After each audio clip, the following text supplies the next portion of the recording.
प्रायः धन के बारे में जब बात आती है तो लोगों के अलग अलग क्वेश्चन होते हैं।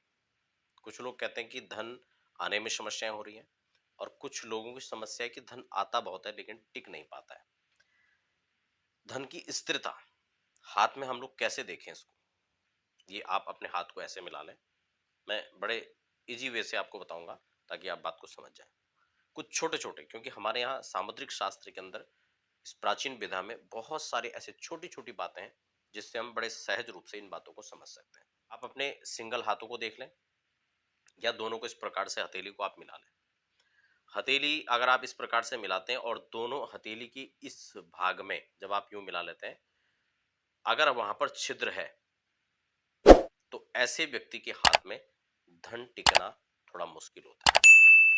कमा तो लेता है व्यक्ति, लेकिन धन की स्थिरता ऐसे लोगों के पास कम देखी जाती है। दूसरा, आप अपने हाथ को जब दोनों हथेली को यूं मिलाएंगे तो अंजलि आपकी जब बन जाएगी और उंगलियों के बीच में, ये बहुत प्राचीन विधा है। आपने कई बार देखा होगा, पुराने समय में लोग कहते थे कि अपने हाथ में मुट्ठी में रेत भरो और अगर रेत हाथ से निकल जाए तो ऐसे लोगों के पास धन नहीं टिकता, पैसा भी निकल जाता है। तो ये पुराने कुछ फैक्ट थे। वो लोग ज्योतिर्विद थे या नहीं थे, उनका सामुद्रिक शास्त्र में कोई प्रवेश था या नहीं, वो विषय अलग है। लेकिन हाँ, वो इन बातों को जानते थे। तो अगर उंगलियों के बीच में गैप है, आप उंगलियों को ऐसे बीच में मिला करके देखें, अगर उंगलियां यहाँ खाली हैं, ऐसे लोगों के पास धन नहीं टिकता।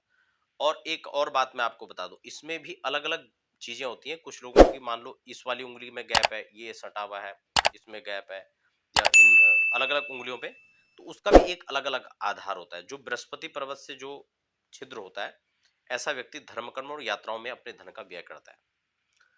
जिन व्यक्ति के शनि और सूर्य के मध्य में छिद्र होता है, ऐसे व्यक्ति के तत्काल खर्चे होते हैं, क्योंकि मंगल से रिलेटेड भी होता है। ऐसे लोगों के खर्च बीमारियों में भी हो जाते हैं और कई बार कोर्ट कचहरी वकालत और मतलब गलत खर्चे भी कई बार ऐसे में हो जाते हैं। तो ये अलग अलग चीजें, जिन लोगों का छिद्र यहाँ से होता है वो वाणिज्य में उनका खर्चा अधिक होता है, व्यापार के, तो उसको इन्वेस्ट कह सकते हैं आप, बेस्ट नहीं कह सकते हैं, क्योंकि वो तो जब लगाया जाएगा तब कमाया जाएगा। तो उस विधा पर हम उसको उस हिसाब से देख सकते हैं।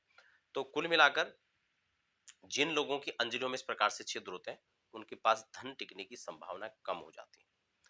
धन किस व्यक्ति के पास टिकता है? जिनके छिद्र भरे होते हैं। अंजलि में जब हम यूं करते हैं तो अंजलि से जल नहीं गिरता है या फिर वहां पर छिद्र नहीं होते हैं। दूसरा, हाथ के बीच, जो बीच में दोनों हाथों को हम अलग अलग देख रहे हैं या स्वतंत्र रूप से देख रहे हैं, हाथ में जिनके इस भाग में गड्ढा रहता है, उनके हाथ में भी धन टिकता है। या फिर किसी प्रकार से आपके हाथ में कोई तिल है और वो तिल आपके हाथ मुट्ठी से बाहर है, तो ऐसे लोगों के हाथों में सफलता कम, धन व्यय ज्यादा होता है।